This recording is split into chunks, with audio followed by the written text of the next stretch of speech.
Hello everyone, welcome back to P study dot online. आप सभी का पी स्टडी डॉट ऑनलाइन पर एक बार फिर से स्वागत है। तो आज के इस एपिसोड में, इस वीडियो में हम बात करेंगे भारत के स्वतंत्रता आंदोलन के एक ऐसे महान नेता की जिन्हें लोग प्यार और सम्मान से लोकमान्य कहते थे। तो इनका पूरा नाम था बाल गंगाधर तिलक। तो आज हम बात करेंगे भारतीय स्वतंत्रता आंदोलन के महान नेता लोकमान्य बाल गंगाधर तिलक जी के बारे में। बाल गंगाधर तिलक केवल एक स्वतंत्रता सेनानी ही नहीं थे, बल्कि वे एक महान शिक्षक, लेखक, पत्रकार, समाज सुधारक और राष्ट्रवादी नेता भी थे। उन्होंने अपने जीवन का हर पल भारत को आज़ाद और मजबूत बनाने के लिए समर्पित कर दिया। आज जब भी भारत के स्वतंत्रता आंदोलन की बात होती है तो महात्मा गांधी, लाला लाजपत राय, बिपिन चंद्र पाल और बाल गंगाधर तिलक जैसे महान नेताओं का नाम सबसे पहले लिया जाता है। बाल गंगाधर तिलक जी उन नेताओं में से थे जिन्होंने सबसे पहले भारतीयों के मन में एक यह विश्वास जगाया कि भारत को अंग्रेज़ों से आज़ादी मिलनी ही चाहिए। और बाल गंगाधर तिलक जी का सबसे प्रसिद्ध वाक्य आज भी पूरे देश में याद किया जाता है, जो कि है, स्वराज मेरा जन्मसिद्ध अधिकार है और मैं इसे लेकर रहूँगा। यह केवल एक नारा नहीं था, बल्कि उस समय लाखों भारतीयों के लिए आशा और साहस का संदेश था। उन्होंने शिक्षा को समाज की सबसे बड़ी शक्ति माना। उन्होंने पत्रकारिता को जनता की आवाज़ बनाया। उन्होंने गणेश उत्सव और शिवाजी उत्सव को केवल धार्मिक या सांस्कृतिक कार्यक्रम नहीं रहने दिया, बल्कि उन्हें लोगों को एकजुट करने का माध्यम बनाया। उन्होंने अंग्रेजी शासन की गलत नीतियों को खुलकर विरोध किया। इसी कारण उन्हें कई बार जेल भी जाना पड़ा, लेकिन उन्होंने कभी अपने विचारों से समझौता नहीं किया। मंडले जेल में रहते हुए भी उन्होंने अपना समय व्यर्थ नहीं जाने दिया। वहीं उन्होंने अपनी प्रसिद्ध पुस्तक गीता रहस्य लिखी, जिसे आज भी भारतीय दर्शन की महत्वपूर्ण पुस्तकों में गिना जाता है। बाल गंगाधर तिलक का जीवन केवल इतिहास का एक अध्याय नहीं है। उनका जीवन हमें सिखाता है कि अगर किसी व्यक्ति के अंदर अपने देश के लिए सच्चा प्रेम, साहस और दृढ़ निश्चय हो तो वह लाख कठिनाइयों के बाद भी अपने लक्ष्य की ओर आगे बढ़ सकता है। आज के इस वीडियो में हम बाल गंगाधर तिलक के जीवन की पूरी कहानी जानेंगे। हम उनके बचपन से लेकर शिक्षा, समाज सुधार, पत्रकारिता आंदोलन, जेल जीवन और उनकी जो प्रमुख रचनाएं और उनके विचार और उनके अंतिम समय के बारे में जानेंगे। बहुत ही सरल भाषा में हम इनसे समझेंगे। साथ ही वीडियो के अंत में हम जो भी कॉम्पिटिटिव एग्ज़ाम्स या परीक्षा में उनके बारे में पूछा जाता है, जो भी पॉइंट्स पूछे जाते हैं, उनकी बात करेंगे। उससे पहले मैं कहना चाहूँगी कि अगर आप चैनल पर पहली बार आए हैं तो चैनल को सब्सक्राइब कर लें और यह वीडियो अंत तक देखें, और वीडियो अच्छी लगे तो लाइक शेयर ज़रूर करें। तो चलिए शुरू करते हैं हम अपनी आज की वीडियो। जन्म और परिवार। हर महान व्यक्ति की कहानी उसके जन्म और बचपन से ही शुरू होती है। बाल गंगाधर तिलक का जन्म 23 जुलाई 1856 को महाराष्ट्र के रत्नागिरी में हुआ था। उनका पूरा नाम था केशव गंगाधर तिलक था, लेकिन बचपन से ही उन्हें बाल कहकर पुकारा जाता था। आगे चलकर यही नाम इतना प्रसिद्ध हुआ कि पूरा देश उन्हें बाल गंगाधर तिलक के नाम से जानने लगा। उनके पिता का नाम था गंगाधर रामचंद्र तिलक। वे संस्कृत के विद्वान और एक शिक्षक थे। शिक्षा के प्रति उनका गहरा लगाव था और यही संस्कार उन्होंने अपने बेटे को भी दिए। उनकी माता का नाम था पार्वती बाई तिलक था। वे धार्मिक विचारों वाली सरल और स्नेही महिला थी। उन्होंने बचपन से ही बाल तिलक के मन में सत्य, ईमानदारी और देश प्रेम के संस्कार डाले। बाल गंगाधर तिलक का परिवार बहुत ही धनी नहीं था, लेकिन शिक्षा और अच्छे संस्कारों से समृद्ध था। घर में पढ़ाई का वातावरण रहता था। यही कारण था कि बचपन से ही तिलक की रुचि पढ़ने और नई बातें सीखने में थी। कहा जाता है कि वे बचपन से ही बहुत ही तेज़ बुद्धि के थे। अगर उन्हें कोई बात सही नहीं लगती थी तो वे बिना डरे अपनी राय रखते थे। उन्हें अन्याय बिल्कुल पसंद नहीं था। यही गुण आगे चलकर उनके व्यक्तित्व की सबसे बड़ी पहचान बने। जब वे छोटे ही थे तब उनके परिवार को कई कठिनाइयों का सामना करना पड़ा। कम उम्र में ही उन्होंने अपनी माता को खो दिया। कुछ वर्षों बाद उनके पिता का भी निधन हो गया। इतनी कम उम्र में माता पिता का साथ छूट जाना बड़ी चुनौती थी, लेकिन इन कठिन परिस्थितियों ने उन्हें कमज़ोर नहीं बनाया। उन्होंने अपनी पढ़ाई जारी रखी और अपने जीवन का लक्ष्य कभी नहीं छोड़ा। यहीं से शुरू होती है उस युवा की यात्रा जो आगे चलकर पूरे देश में लोकमान्य के नाम से प्रसिद्ध हुआ। अब हम बात करेंगे उनके बचपन और शिक्षा की। बाल गंगाधर तिलक बचपन से बहुत बुद्धिमान, अनुशासित और निडर स्वभाव के थे। उन्हें पढ़ाई करना बहुत पसंद था। खास बात यह है कि वे केवल किताबों को याद करने में विश्वास नहीं रखते थे, बल्कि हर विषय को समझने की कोशिश करते थे। अगर उन्हें किसी बात पर संदेह होता तो वे अपने शिक्षकों से प्रश्न पूछते थे। उस समय के अधिकांश छात्र केवल परीक्षा पास करने के लिए पढ़ाई करते थे, लेकिन तिलक का उद्देश्य ज्ञान प्राप्त करना था। उनके पिता स्वयं एक शिक्षक थे, इसीलिए घर में शिक्षा का बहुत महत्व था। संस्कृत, गणित और भारतीय संस्कृति की प्रारंभिक शिक्षा उन्हें अपने पिता से ही मिली। यही कारण था कि बचपन से ही उनकी रुचि इन विषयों में अधिक थी। जब उनके पिता का स्थानांतरण हुआ तब परिवार पुणे आ गया। उस समय पुणे शिक्षा और सामाजिक जागरूकता का एक महत्वपूर्ण केंद्र बन रहा था। यहाँ आकर बाल गंगाधर तिलक को आगे बढ़ने के नए अवसर मिले, लेकिन जीवन आसान नहीं था। कम उम्र में ही पहले उनकी माता और फिर उनके पिता का निधन हो गया। यह उनके जीवन का सबसे कठिन समय था। फिर भी उन्होंने अपनी पढ़ाई नहीं छोड़ी। उन्होंने कठिन परिस्थितियों का सामना करते हुए अपने लक्ष्य पर ध्यान बनाए रखा। स्कूल में वे हमेशा अच्छे विद्यार्थी माने जाते थे। उन्हें विशेष रूप से गणित बहुत पसंद। वे कठिन से कठिन प्रश्नों को भी धैर्य से हल कर लेते थे। साथ ही संस्कृत भाषा पर भी उनकी अच्छी पकड़ थी। तिलक जी केवल पढ़ाई में ही नहीं बल्कि शारीरिक रूप से भी मजबूत रहने में विश्वास रखते थे। उनका मानना था कि एक स्वस्थ शरीर में ही स्वस्थ और मजबूत विचार जन्म लेते हैं। इसीलिए वे नियमित रूप से व्यायाम करते और खेलों में भी भाग लेते थे। यह आदत आगे चलकर उनके पूरे जीवन का हिस्सा बन गई। वे युवाओं से भी कहते थे कि शिक्षा के साथ साथ शारीरिक स्वास्थ्य पर भी ध्यान देना चाहिए। उच्च शिक्षा के लिए उन्होंने डेक्कन कॉलेज पुणे में प्रवेश लिया। वहां उन्होंने गणित विषय से स्नातक की पढ़ाई की और वर्ष 1877 में बीए की परीक्षा उत्तीर्ण की। इसके बाद उन्होंने कानून पढ़ाई की और एलएलबी की डिग्री प्राप्त की। उस समय बहुत से लोग अच्छी नौकरी पाना चाहते थे, लेकिन तिलक जी का सपना कुछ अलग था। उनका मानना था कि यदि भारत को आगे बढ़ाना है तो सबसे पहले लोगों को शिक्षित करना होगा। उन्होंने एक बार कहा था कि केवल अंग्रेजी शासन की आलोचना करने से देश आगे नहीं बढ़ेगा। देश को ऐसे शिक्षित युवाओं की आवश्यकता है जो अपने अधिकारों को समझें और समाज के लिए काम करें। यहीं से उनके मन में शिक्षा के क्षेत्र में काम करने का विचार मजबूत होने लगा। उन्होंने यह समझ लिया था कि अगर भारत के युवाओं को सही शिक्षा मिलेगी तो वे स्वयं अपने देश के भविष्य को बदल सकते हैं। इसी सोच ने आगे चलकर उन्हें एक शिक्षक, शिक्षाविद और समाज सुधारक बनने की प्रेरणा दी। बाल गंगाधर तिलक के जीवन का यह चरण हमें एक महत्वपूर्ण सीख देता है। परिस्थिति चाहे कितनी भी कठिन क्यों न हो, अगर हमारे अंदर सीखने की इच्छा, मेहनत करने का साहस और अपने लक्ष्य के प्रति दृढ़ निश्चय हो तो सफलता अवश्य मिलती है। बाल गंगाधर तिलक ने अपने जीवन की कठिनाइयों को कभी अपनी कमजोरी नहीं बनने दिया। उन्होंने उन्हें अपनी ताकत बनाया और आगे बढ़ते रहे। यही कारण है कि आगे चलकर वे केवल एक सफल विद्यार्थी ही नहीं बने बल्कि पूरे देश के लिए एक प्रेरणा का स्रोत बन गए। अब हम जानेंगे उनके शिक्षक से समाज सुधारक बनने तक के सफ़र को। उन्होंने नौकरी के बजाय शिक्षा का मार्ग क्यों चुना, न्यू इंग्लिश स्कूल की स्थापना कैसे हुई, डेक्कन एजुकेशन सोसाइटी की शुरुआत क्यों की गई, शिक्षा के माध्यम से देश को बदलने का उनका सपना क्या था। अपनी पढ़ाई पूरी करने के बाद बाल गंगाधर तिलक के सामने भी वही सवाल था जो हर पढ़े लिखे युवा के सामने होता है, अब आगे क्या किया जाए। उस समय अंग्रेजी शासन में अच्छी नौकरी मिलना एक बड़ी उपलब्धि मानी जाती थी।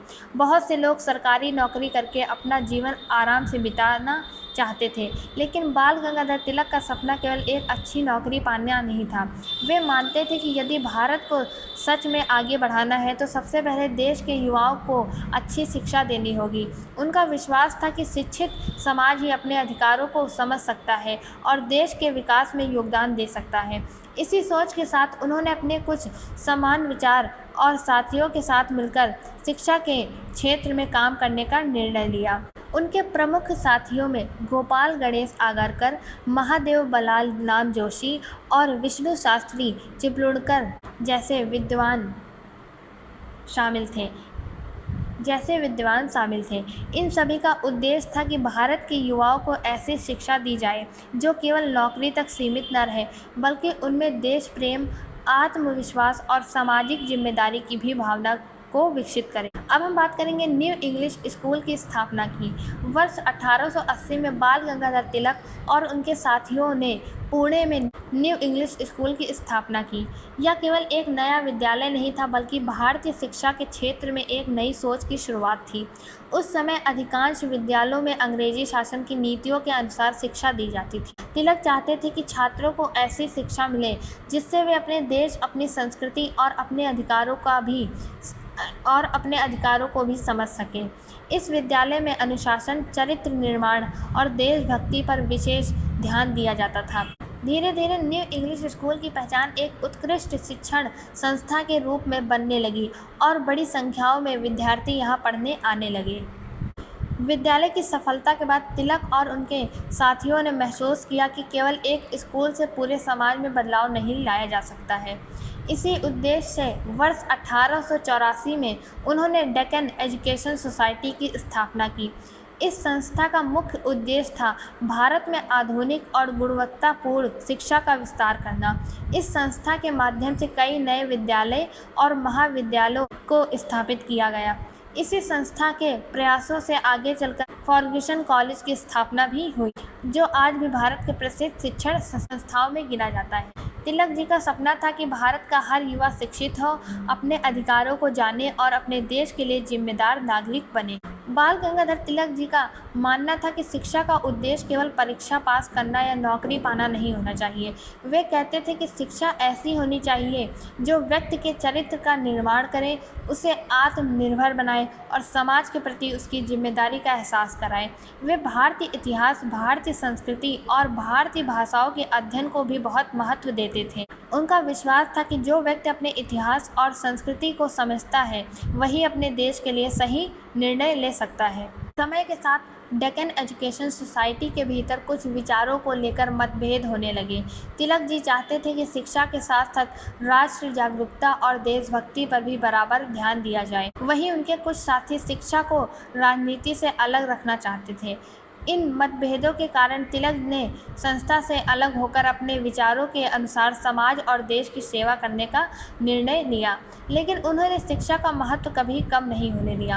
अब उन्होंने जनता तक अपनी बात पहुंचाने के लिए एक नया समाधान चुना, पत्रकारिता। वे समझते थे कि यदि पूरे देश को जागरूक बनाना है तो लोगों तक सही जानकारी और सच्ची बातें पहुंचाना बहुत आवश्यक है। यहीं से उनके जीवन का एक नया अध्याय शुरू होता है। उन्होंने ऐसे समाचार पत्र शुरू किए जिन्होंने अंग्रेजी शासन की नीतियों की खुलकर आलोचना की और भारतीयों में स्वतंत्रता की भावना को मजबूत किया। यही वह समय था जब बाल गंगाधर तिलक केवल एक शिक्षक नहीं रहे, जबकि पूरे देश के लिए एक जागरूक नेता और समाज सुधारक बनकर उभरने लगे। यदि हम इसकी बात करें तो शिक्षा केवल एक व्यक्तिगत सफलता का साधन नहीं है, बल्कि समाज और देश को बदलने की सबसे बड़ी शक्ति भी है। बाल गंगाधर तिलक ने यही साबित किया कि यदि यह सही शिक्षा दी जाए तो वही शिक्षा आने वाले समय में बड़ी सामाजिक और राष्ट्र परिवर्तन का आधार बन सकती है। अब हम बात करेंगे केसरी और द मराठा समाचार पत्र की। जब बाल गंगाधर तिलक शिक्षा के क्षेत्र में काम कर रहे थे, तब उन्होंने एक बात बहुत अच्छी तरह समझ ली थी। केवल स्कूल और कॉलेज खोलने से पूरे देश तक अपनी बात पहुंचाना आसान नहीं था। भारत बहुत बड़ा देश था और उस समय लोगों तक जानकारी पहुंचाने का सबसे प्रभावशाली माध्यम था समाचार पत्र। तिलक जी चाहते थे कि देश के लोग अंग्रेजों की नीतियों को समझें, अपने अधिकारों के बारे में जानें और अपने अंदर देशभक्ति की भावना विकसित करें। इसी उद्देश्य से उन्होंने पत्रकारिता के क्षेत्र में कदम रखा। वर्ष 1881 में उन्होंने अपने साथियों के साथ मिलकर 2 समाचार पत्र शुरू किए। पहला था केसरी, जो मराठी भाषा में प्रकाशित होता था। दूसरा था द मराठा, जो अंग्रेजी भाषा में प्रकाशित होता था। दोनों समाचार पत्रों का उद्देश्य एक ही था, जनता तक सच्ची बातें पहुंचाना और देश में जागरूकता फैलाना। उस समय अधिकांश समाचार पत्र अंग्रेजी सरकार के प्रभाव में रहते थे। वे सरकार की नीतियों की खुलकर आलोचना नहीं करते थे, लेकिन बाल गंगाधर तिलक बिल्कुल अलग थे। वे बिना डरे अपने लेखों में अंग्रेजी शासन की गलत नीतियों की आलोचना करते थे। वे किसानों की समस्याओं, शिक्षा, समाज सुधार और भारत के अधिकारों की बात करते थे।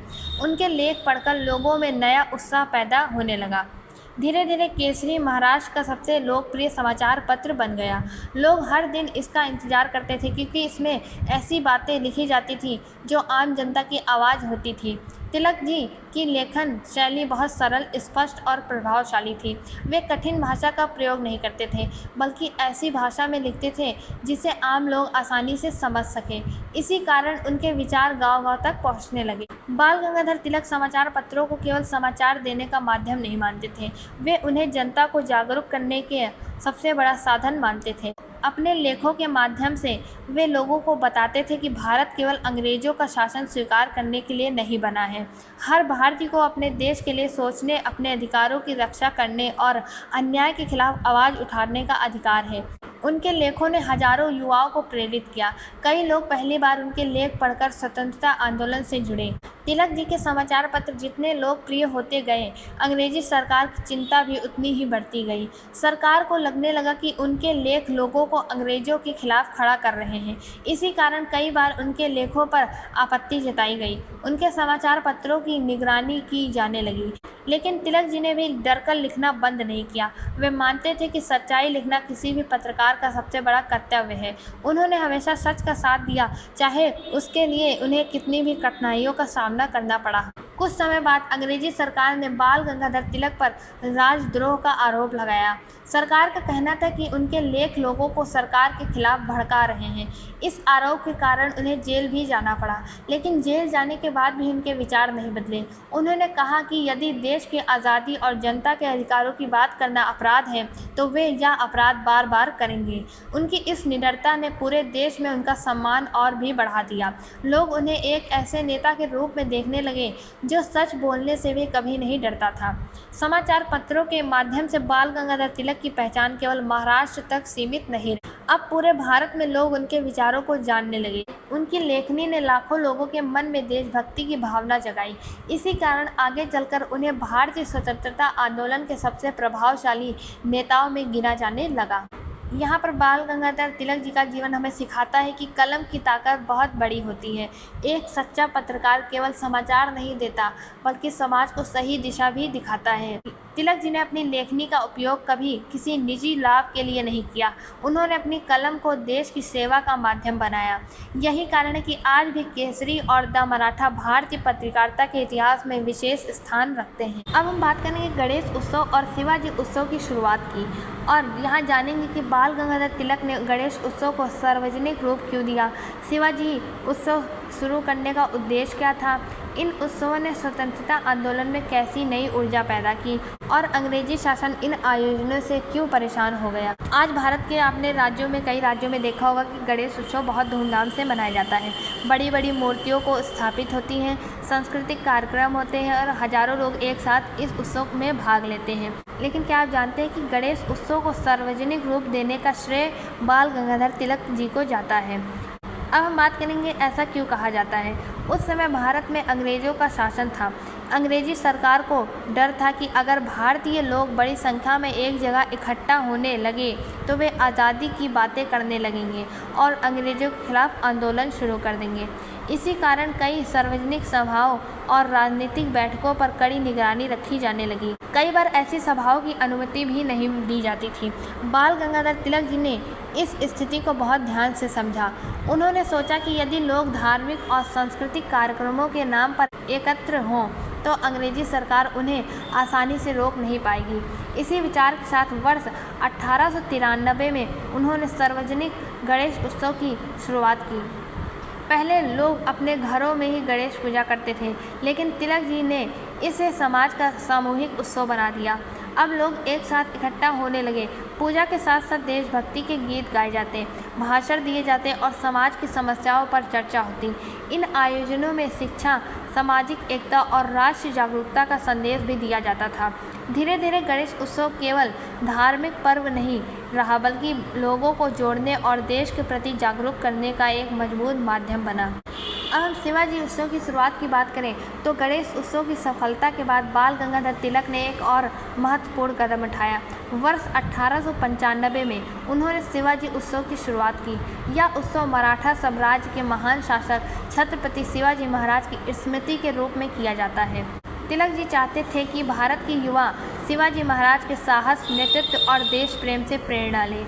शिवाजी महाराज ने कठिन परिस्थितियों में अपने राज्य और अपनी जनता की रक्षा की थी। तिलक मानते थे कि उनके जीवन से हर भारतीय को आत्मविश्वास और साहस की सीख मिलती है। शिवाजी उत्सव में उनके जीवन पर भाषण होते थे, सांस्कृतिक कार्यक्रम आयोजित किए जाते थे और युवाओं को अपने देश के प्रति जिम्मेदारी निभाने के लिए प्रेरित किया जाता था। यदि हम बात करें तो इन दोनों उत्सवों का प्रभाव केवल महाराष्ट्र तक सीमित नहीं रहा। धीरे धीरे पूरे देश में लोगों के मन में राष्ट्र एकता और देशभक्ति की भावना मजबूत होने लगी। इन कार्यक्रमों के माध्यम से अलग अलग जाति, वर्ग, समुदाय के लोग एक साथ आने लगे। लोग खुलकर देश की समस्याओं पर चर्चा करने लगे। युवाओं में आत्मविश्वास बढ़ा और वे स्वतंत्रता आंदोलन से जुड़ने लगे। इसी प्रकार गणेश उत्सव और शिवाजी उत्सव केवल सांस्कृतिक कार्यक्रम नहीं रहे, बल्कि स्वतंत्रता आंदोलन के लिए जन जागरण का एक प्रभावशाली माध्यम बन गए। यदि इस पर हम अंग्रेजी सरकार की प्रतिक्रिया की बात करें तो जब अंग्रेजी सरकार ने देखा कि इन उत्सवों के माध्यम से लोगों में राष्ट्र भावना तेजी से बढ़ रही है तो वह चिंतित हो गई। सरकार को समझ आने लगा कि तिलक केवल धार्मिक कार्यक्रम नहीं कर रहे बल्कि वे लोगों को एकजुट कर रहे हैं। हालांकि इन उत्सवों को पूरी तरह रोकना आसान नहीं था क्योंकि ये धार्मिक और सांस्कृतिक कार्यक्रमों के रूप में आयोजित किए जाते थे। यही बाल गंगाधर तिलक की दूरदर्शिता थी। उन्होंने बिना किसी हिंसा के समाज को जोड़ने का ऐसा रास्ता चुना जिसने स्वतंत्रता आंदोलन को नई ऊर्जा दी। यहाँ पर एक और महत्वपूर्ण बात समझना जरूरी है। भगवान गणेश की पूजा भारत में सदियों से होती आ रही थी। बाल गंगाधर तिलक ने गणेश पूजा की शुरुआत नहीं की थी। उन्होंने गणेश उत्सव को सार्वजनिक रूप दिया ताकि अधिक से अधिक लोग एक साथ आएं और समाज में एकता तथा राष्ट्र जागरूकता बढ़े। यह अंतर समझना बहुत आवश्यक है क्योंकि परीक्षा में भी यह प्रश्न पूछा जा सकता है। यदि हम बात करें तो बाल गंगाधर तिलक ने हमें यह सिखाया कि यदि अच्छे उद्देश्य के लिए समाज को एकजुट करना हो तो हमारी सांस्कृतिक परंपराएं और त्यौहार भी सकारात्मक बदलाव का माध्यम बन सकती हैं। उन्होंने दिखाया कि समाज को जोड़ने के लिए केवल भाषण नहीं बल्कि लोगों की भागीदारी भी आवश्यक है। इसी सोच ने उन्हें भारत के सबसे प्रसिद्ध प्रभावशाली नेताओं में शामिल कर दिया। अब हम बात करेंगे कि जानेंगे कि बाल गंगाधर तिलक की कांग्रेस में क्या भूमिका थी, गरम दल और नरम दल क्या थे और उन्हें लोकमान्य की उपाधि कैसे मिली। स्वराज मेरा जन्मसिद्ध अधिकार है और मैं इसे लेकर रहूँगा का सही अर्थ क्या है और यह नारा पूरे भारत में कैसे आज़ादी की आवाज़ बन गए। 19वीं शताब्दी के अंत तक बाल गंगाधर तिलक केवल एक शिक्षक, पत्रकार और समाज सुधारक नहीं रह गए थे। अब वे पूरे भारत में एक ऐसे नेता के रूप में जाने जाने लगे थे जो अंग्रेजी शासन के सामने बिना डरे अपनी बात रखते थे। इसी समय भारतीय स्वतंत्रता आंदोलन भी धीरे धीरे मजबूत हो रहा था। देश के अलग अलग हिस्सों में कई नेता एक साथ मिलकर भारत के अधिकारों की बात कर रहे थे। इन नेताओं का सबसे बड़ा मंच था भारतीय राष्ट्रीय कांग्रेस, जिसकी स्थापना 1885 में हुई थी। बाल गंगाधर तिलक भी कांग्रेस से जुड़े और उन्होंने बहुत जल्दी अपनी अलग पहचान बना ली। उस समय कांग्रेस के अंदर दो तरह के विचार सामने आए। पहला समूह था नरम दल। इस समूह के नेता मानते थे कि अंग्रेजी सरकार से बातचीत, प्रार्थना पत्र और शांतिपूर्ण तरीकों से सुधार की मांग जानी चाहिए। दूसरा समूह था गरम दल। इस समूह का मानना था कि केवल अनुरोध करने से भारत को उसके अधिकार नहीं मिलेंगे। जनता को जागरूक करना होगा, संगठित करना होगा और अपने अधिकारों के लिए दृढ़ता से आवाज़ उठानी होगी। बाल गंगाधर तिलक गरम दल के प्रमुख नेताओं में से एक थे। उनके साथ लाला लाजपत राय और बिपिन चंद्र पाल भी इसी विचारधारा के महत्वपूर्ण नेता थे। इन तीनों नेताओं की बात करें तो इतिहास में लाल बाल पाल के नाम से इन्हें जाना जाता है। इनका उद्देश्य था कि भारत के लोगों में आत्मविश्वास और राष्ट्र प्रेम की भावना पैदा की जाए। बाल गंगाधर तिलक का सबसे बड़ा सपना था स्वराज। लेकिन यहाँ यह समझना जरूरी है कि स्वराज का अर्थ केवल अंग्रेजों से आज़ादी नहीं था। तिलक जी के अनुसार स्वराज का मतलब था कि भारत के लोग अपने देश का शासन स्वयं चलाएं, अपने फैसले स्वयं लें और किसी विदेशी शक्ति पर निर्भर ना रहें। वे मानते थे कि किसी भी देश के लोगों को अपने भविष्य का निर्माण स्वयं करने का अधिकार होना चाहिए। उस समय यह विचार बहुत साहसी माना जाता था क्योंकि अधिकांश नेता अभी भी केवल छोटे छोटे सुधारों की मांग कर रहे थे, लेकिन तिलक जी सीधे स्वराज की बात कर रहे थे। तिलक जी का सबसे प्रसिद्ध वाक्य स्वराज मेरा जन्मसिद्ध अधिकार है और मैं इसे लेकर रहूँगा, यह केवल एक नारा नहीं था बल्कि पूरे स्वतंत्रता आंदोलन की पहचान बन गया। इसका अर्थ था कि आज़ादी किसी सरकार का दिया हुआ उपहार नहीं है बल्कि हर नागरिक का जन्म से मिलने वाला अधिकार है। जब लोगों ने यह वाक्य सुना तो उनके अंदर नया उत्साह और आत्मविश्वास पैदा हुआ। युवाओं ने तिलक जी को अपना नेता मानना शुरू कर दिया। देश के अलग अलग हिस्सों में उनके भाषणों और विचारों की चर्चा होने लगी। यह नारा लोगों को यह विश्वास दिलाता था कि भारत एक दिन अवश्य स्वतंत्र होगा। अब हम बात करेंगे कि लोकमान्य की उपाधि कैसे बाल गंगाधर तिलक जी को मिली। आपने कई बार उनके नाम के आगे लोकमान्य शब्द सुना होगा, लेकिन क्या आप जानते हैं कि इसका अर्थ क्या है? लोकमान्य, जिसका अर्थ होता है जिसे जनता ने अपना नेता माना हो और जिसे लोगों का सम्मान और विश्वास प्राप्त हो। यह कोई सरकारी उपाधि नहीं है, यह सम्मान उन्हें भारत की जनता ने अपने प्रेम और विश्वास के कारण दिया। लोग उनके साहस, ईमानदारी और देशभक्ति से इतने प्रभावित थे कि उन्होंने उन्हें लोकमान्य कहना शुरू कर दिया। धीरे धीरे यही नाम उनकी सबसे बड़ी पहचान बन गया। बाल गंगाधर तिलक जी जहाँ भी भाषण देने जाते वहाँ हजारों लोग उन्हें सुनने के लिए पहुँचते थे। वे कठिन राजनीतिक विषयों को भी बहुत सरल भाषा में समझते थे। उनका मानना था कि स्वतंत्रता आंदोलन केवल नेताओं का नहीं बल्कि पूरे देश के हर नागरिक का आंदोलन होना चाहिए। वे युवाओं, किसानों, विद्यार्थियों और सामान्य लोगों से सीधे संवाद करते थे। उनकी यही शैली उन्हें जनता के और भी करीब ले आई। तिलक जी की बढ़ती लोकप्रियता अंग्रेजी सरकार को बिल्कुल पसंद नहीं थी। सरकार को डर था कि यदि लोगों में इसी तरह राष्ट्रीय भावना बढ़ती रही तो अंग्रेजी शासन को भारत पर नियंत्रण बनाए रखना कठिन हो जाएगा। इसी कारण सरकार ने कई बार उनके भाषणों और लेखों पर रोक लगाने की कोशिश की, लेकिन तिलक जी ने अपने विचारों से भी कभी पीछे नहीं हटे। उन्होंने हमेशा कहा कि यदि देश की आज़ादी की बात करना अपराध है तो वे यह आवाज़ उठाना कभी बंद नहीं करेंगे। यहाँ पर हम बात करें तो बाल गंगाधर तिलक जी का जो जीवन है वह हमें सिखाता है कि किसी भी देश की सबसे बड़ी ताकत उसके जागरूक नागरिक होते हैं।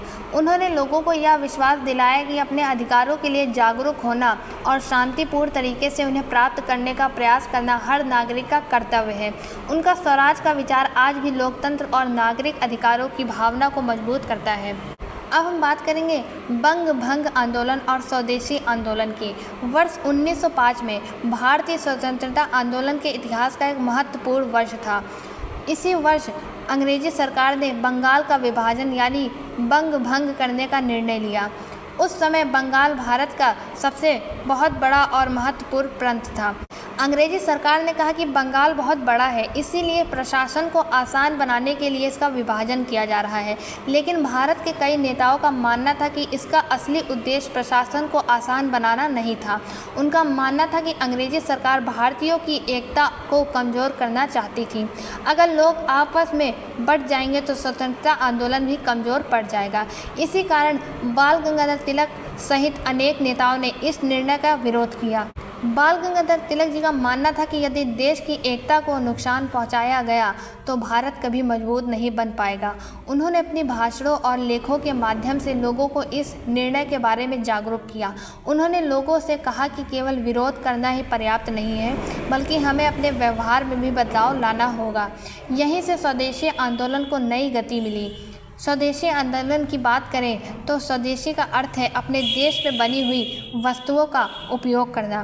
तिलक और अन्य नेताओं ने लोगों से अपील की कि वे विदेशी वस्तुओं का कम से कम उपयोग करें और भारतीय उत्पादों को अपनाएं। उनका मानना था कि जब लोग अपने देश की बनी हुई वस्तुएं खरीदेंगे तो भारत की कारीगरों, किसानों और व्यापारियों को लाभ मिलेगा। इससे देश की अर्थव्यवस्था भी मजबूत होगी। स्वदेशी आंदोलन के साथ साथ विदेशी वस्तुओं के बहिष्कार की भी शुरुआत हुई। बहिष्कार का अर्थ है किसी वस्तु का जानबूझकर उपयोग ना करना।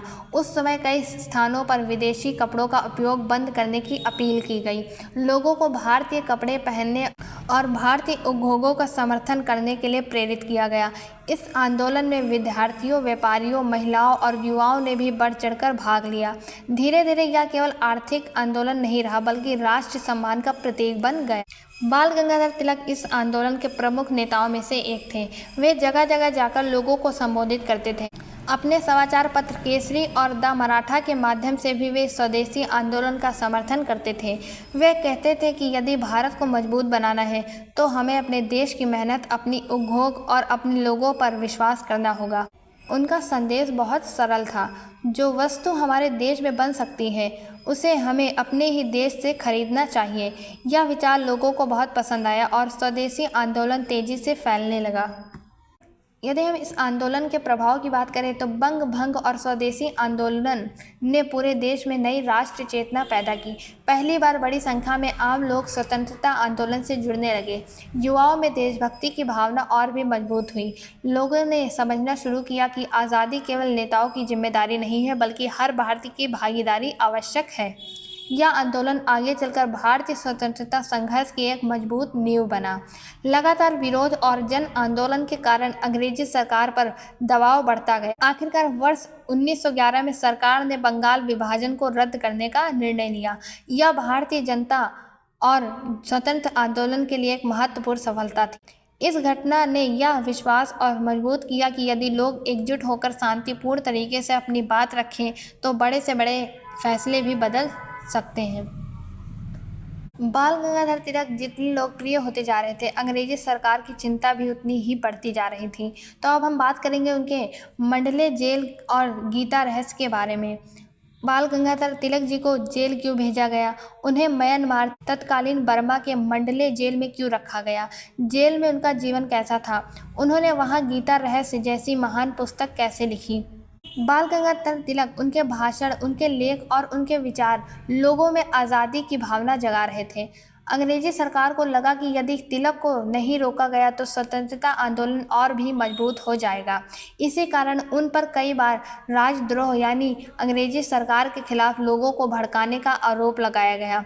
वर्ष 1908 में उन्हें फिर से गिरफ्तार किया गया। इस बार उन्हें भारत की किसी जेल में नहीं रखा गया बल्कि मंडले जेल भेज दिया गया। मंडले जेल उस समय बर्मा में था, जिसे आज म्यांमार के नाम से जाना जाता है। अंग्रेजी सरकार का उद्देश्य था कि तिलक को भारत से दूर रखना चाहिए ताकि वो लोगों से संपर्क न कर सके और स्वतंत्रता आंदोलन कमजोर पड़ जाए। तिलक जी का जेल का जीवन बिल्कुल आसान नहीं था। वहाँ का मौसम भारत से अलग था। गर्मी, उमस और अकेलापन उनके लिए बड़ी चुनौती थी। वे अपने परिवार, मित्रों और देशवासियों से दूर थे, लेकिन इन कठिन परिस्थितियों के बावजूद उन्होंने कभी निराशा को अपने ऊपर हावी नहीं होने दिया। उन्होंने अपना समय रोने या शिकायत करने में नहीं बिताया। उन्होंने सोचा कि यदि वे जेल में हैं तब भी वे देश और समाज के लिए कुछ उपयोगी काम कर सकते हैं। यही सोच उन्हें दूसरों से अलग बनाती थी। जेल में रहते हुए बाल गंगाधर तिलक ने अपना अधिकतर समय अध्ययन और लेखन में लगाया। इसी दौरान उन्होंने अपने प्रसिद्ध पुस्तिका श्रीमद् भगवद गीता रहस्य, जिसे संक्षेप में गीता रहस्य कहा जाता है, लिखी। यह पुस्तक भगवद गीता के विचारों की उनकी व्याख्या पर आधारित है। तिलक जी का मानना था कि गीता केवल धार्मिक ग्रंथ नहीं है बल्कि यह हमें कर्तव्य, कर्म और निस्वार्थ सेवा का संदेश देती है। उन्होंने लिखा कि जीवन में कठिन परिस्थितियां आए तब भी हमें अपने कर्तव्य से पीछे नहीं हटना चाहिए। उनके अनुसार केवल परिणाम की चिंता करने के बजाय अपने कर्तव्य को पूरी ईमानदारी से निभाना ही सबसे महत्वपूर्ण है। यही विचार उनके अपने जीवन में भी दिखाई देते हैं। उन्होंने जेल की कठिनाइयों को अपनी कमजोरी नहीं बनने दिया बल्कि उसी समय का उपयोग एक महान पुस्तक लिखने में किया। बाल गंगाधर तिलक जी का मानना था कि एक सच्चा नागरिक वही है जो अपने देश, समाज और अपने कर्तव्यों के प्रति ईमानदार हो। वे कहते थे कि कठिन समय में घबराने के बजाय हमें धैर्य और साहस के साथ आगे बढ़ना चाहिए। उनका विश्वास था कि ज्ञान और शिक्षा मनुष्य की सबसे बड़ी ताकत है।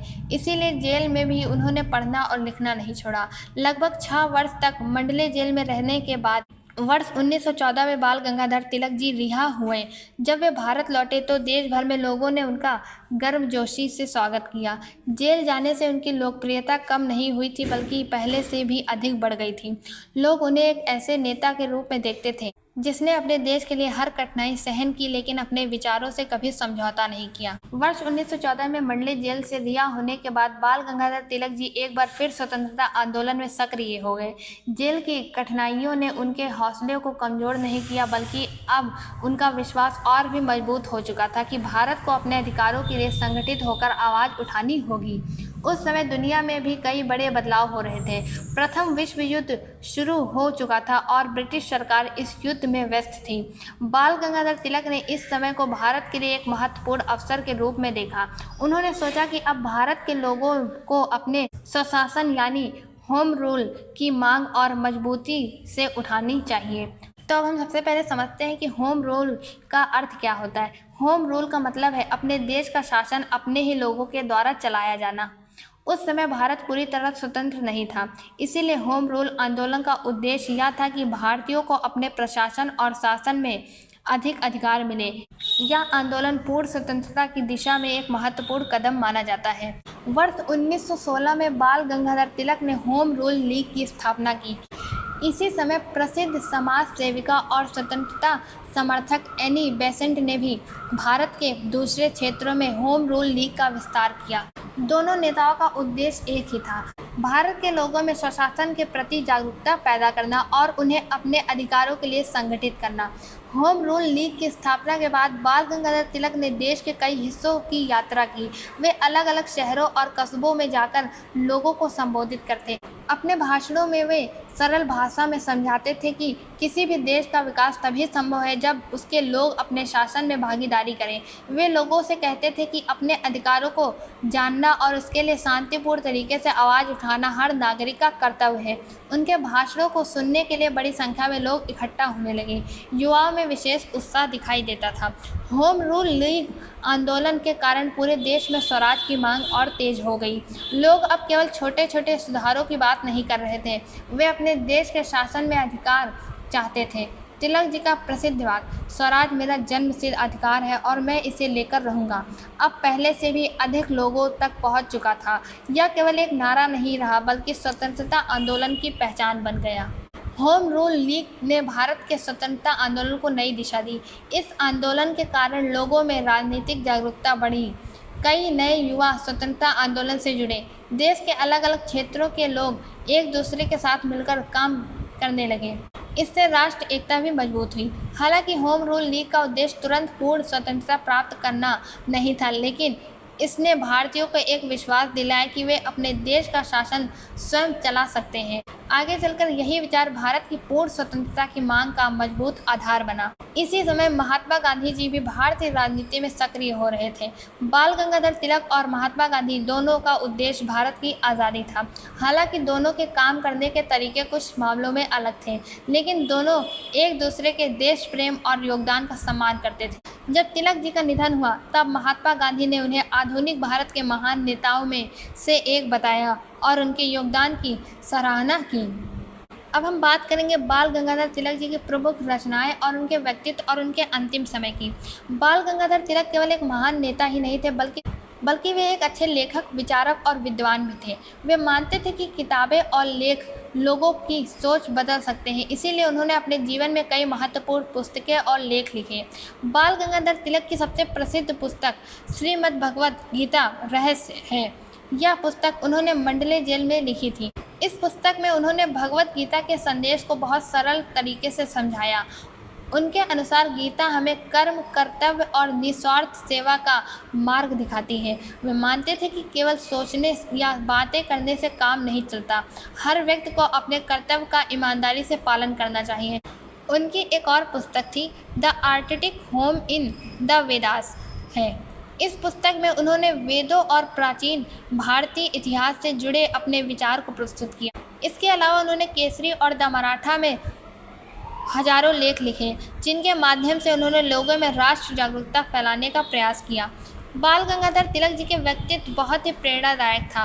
वे निडर थे, सच्चाई के साथ खड़े रहते थे, कठिन परिस्थितियों में भी अपने विचारों से पीछे नहीं हटते थे। उनका जीवन बहुत सादा था।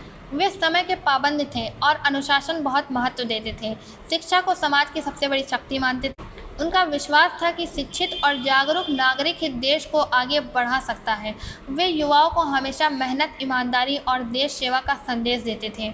बाल गंगाधर तिलक जी को लोकमान्य इसलिए कहा गया क्योंकि भारत की जनता उन्हें अपना नेता मानती थी। यह कोई सरकारी सम्मान नहीं था, यह सम्मान उन्हें लोगों के प्रेम, विश्वास और आदर के कारण मिला। उनके विचार ने लाखों भारतीयों को प्रेरित किया। लोकप्रियता केवल महाराष्ट्र तक उनकी सीमित नहीं रही बल्कि पूरे भारत में फैल गई थी। लगातार संघर्ष, यात्राओं और देश सेवा में अपना जीवन बिताने के बाद बाल गंगाधर तिलक जी का स्वास्थ्य धीरे धीरे कमज़ोर होने लगा। 1 अगस्त 1920 को मुंबई में उनका निधन हो गया। उनके निधन का समाचार सुनकर पूरे देश में शोक की लहर दौड़ गई। हजारों लोग उन्हें अंतिम विदाई देने के लिए पहुंचे। भारत ने उस दिन अपने सबसे महान नेताओं में से एक को खो दिया, लेकिन उनके विचार और उनके आदर्श आज भी करोड़ों लोगों को प्रेरणा देते हैं। किसी भी महान व्यक्ति की सबसे बड़ी पहचान उसके विचार होते हैं।